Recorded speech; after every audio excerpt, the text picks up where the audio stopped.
Alright, kumusta? Kumusta ang lahat dyan? So, ipakita na ko sa inyo kung paano ko maglinis sa paa ko. Alright, ito pala yung paa ko. So, masakit na siya, may ingrown na po siya. So, kailangan ko ng lugiton. So, i-massage natin konti. Actually, ang gamit ko lang naman sa paglinis ng paa ko is ito lang naman at saka ito. Alright, so, may ganito din ako. So, basa-basaon na to ng shampoo. Shampoo yung gamit ko pang pang upahumok ba. Alright, so ganyan lang. Actually, since ever ako lang ang naglilinis sa kuko ko.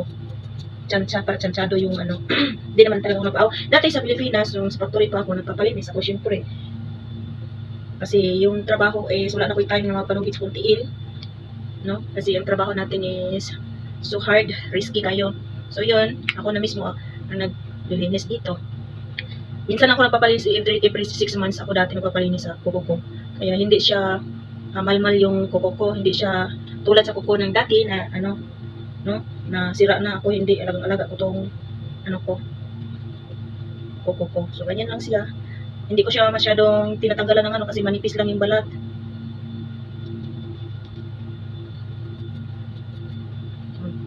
Kasi kasi kung hindi ko siya tinatanggal ang bilis niyang dito sa ilalim. So ganyan lang ako maglilinis. Yan ako dito.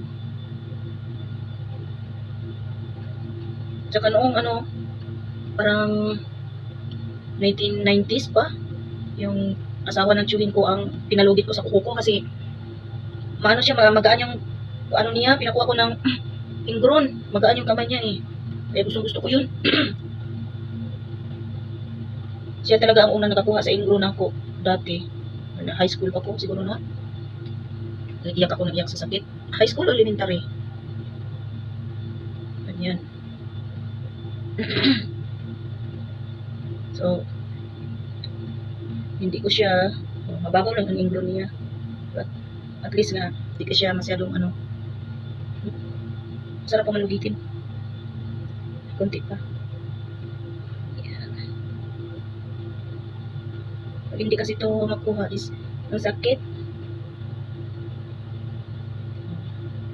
Yan, ayan. Basta malinis lang.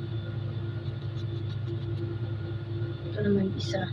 Hindi ko kasi siya masyado kasi ayokong masira yung kuko ko.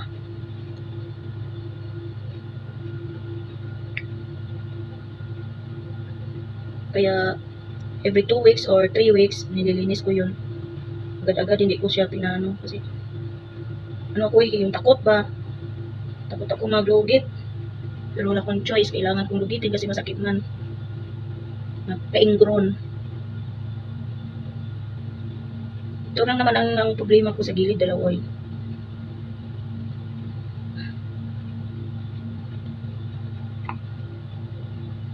Pag na to, is okay na. Naalala ko tuloy ba dati na naglinis ako sa white ako trabaho. Naglinis ako sa ganito din kasi pag kami lang mga katulong naglilinis sa mga paa namin. Nahuli kami, nag-umpukan doon sa kwarto tapos ang daming gamit namin. Akala ng anak ng amo ko is alam kong maglinis ng kuko. Kasi ako ang nakaharap sa mga gamit Akala nila nga marunong ako maglinis. Pinagsapilitan nila nga marunong daw ako. Hindi ako marunong Lilinis ko lang ang paa ko. May mga gamit lang syempre. Namimili kami ng gamit namin. Hindi talaga ako marunong sa ibang paa. Sa akin nga, hirap-hirap ako. Nakuha ko lang yung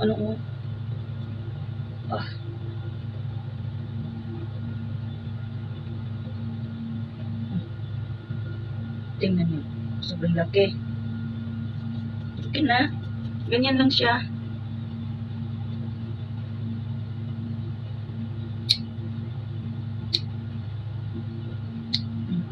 Ganyan lang pa ako. Kuha na. Dito naman is mga naman dito. Mga maliliit man. Mga wala mang Hindi ko na lang putulan. Okay man mga maliliit man. Dito lang talaga sa hinlalaki. Ito ay kulin dito. Yung gamit ko pala is shampoo lang. Mga maliliit man. Tsaka na lang yan. Ito lang importante lang sa gilid-gilid eh. Pag sasakit, naku, hindi mo maintindihan, makati-kati na, masarap-sarap, iapak-apak. Pero sa totoo lang, takot ako eh. Nilalabanan ko lang yung pag nito. Sakit kaya.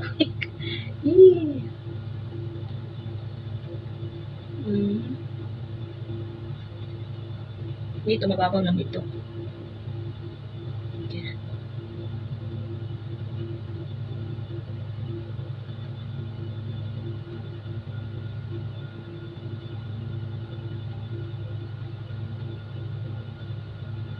Yeah. Malit lang kasi siya eh.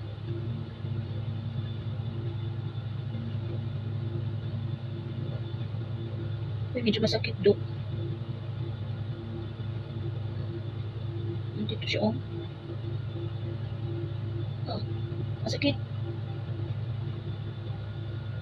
Masakit siya, masakit.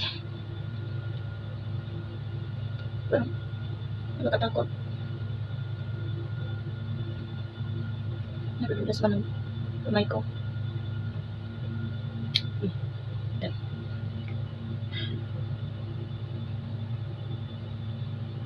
Yan, kailangan to siya makuha. Kasi pag hindi to makuha, ay naku, ilang araw lang na maano na siya sa ilalim. Kasi medyo masakit na siya iapak-apak eh.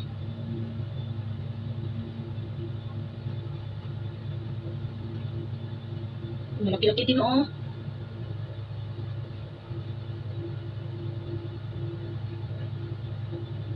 Malaki-laki.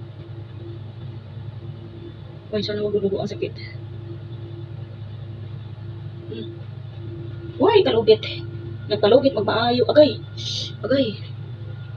Sa kabila ang bilis lang dito. Parang nirapan ako dito ah. Sakit, hindi pwede makuha. Agay. Nakalibing na pala ito na hindi lang napapansin ay. Diyos ko. Oh, ang laki. Agay. Ang tagal niya maano eh. Malambot. Diyos ko. Lumambot ka na. Ay. Wala kasi akong nipir eh.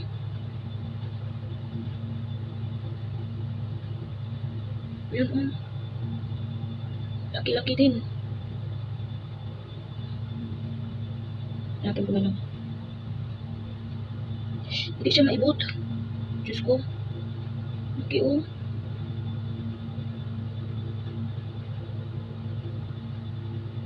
Sumagad talaga sa dulo ay.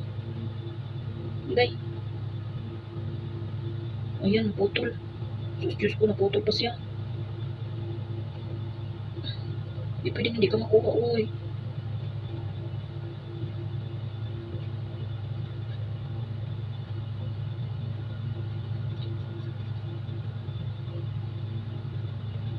Ito siya, oh. Naputol. Madali lang sana ito, basta may nipir eh. Wala akong nipir. Kaya putulin ko siya. Ay, putulin na lang. Tama na na, uy. Takulog naman yan. So, malaki oh. Diba?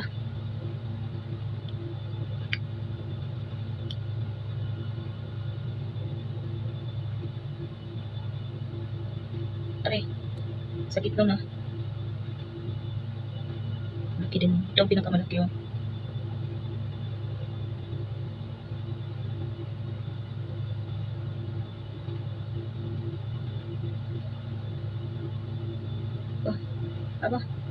Aba, very good, abilis.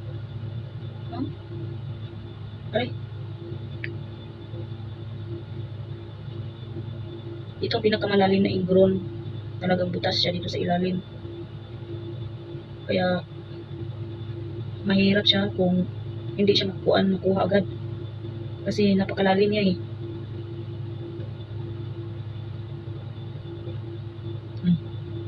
Ang laki. Ang laki.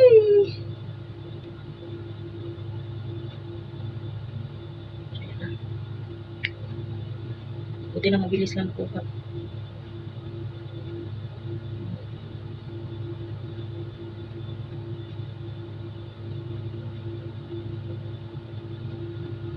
Ay, Diyos ko.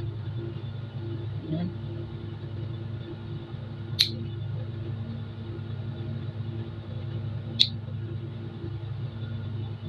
Okay.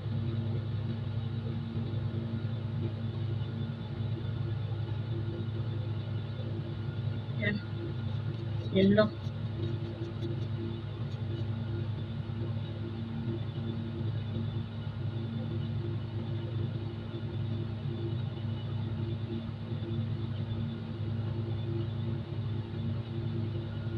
So, okay na guys. Ito lang dalawa. Kasi ito, mga, ano man, mga maliliit man. Sabi ko na lang sila man. Yan lang. Malinis na dalawa kung kuko. Ito mga maliliit tadi. Tingnan natin kung may mabira ba. Mayroon. Pasibol. Mayroon pa.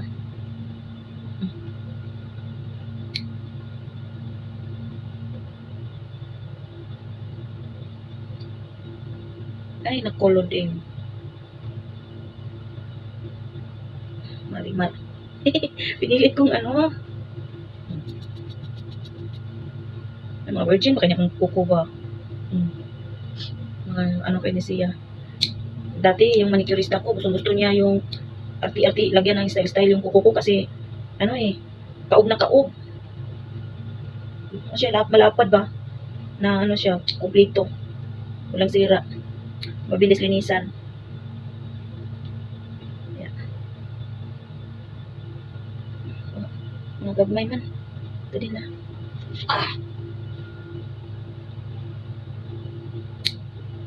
Nandito pa. Actually, mga maliliit siya eh. Malapit sa ano lang siya.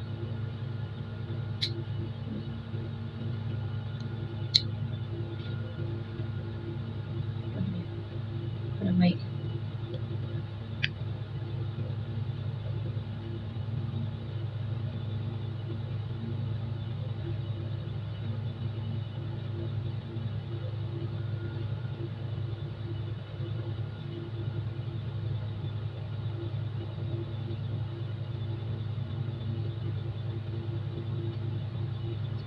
Hello?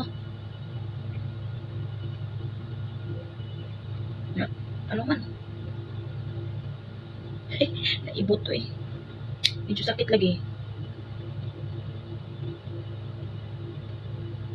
Yeah. Sakit ah.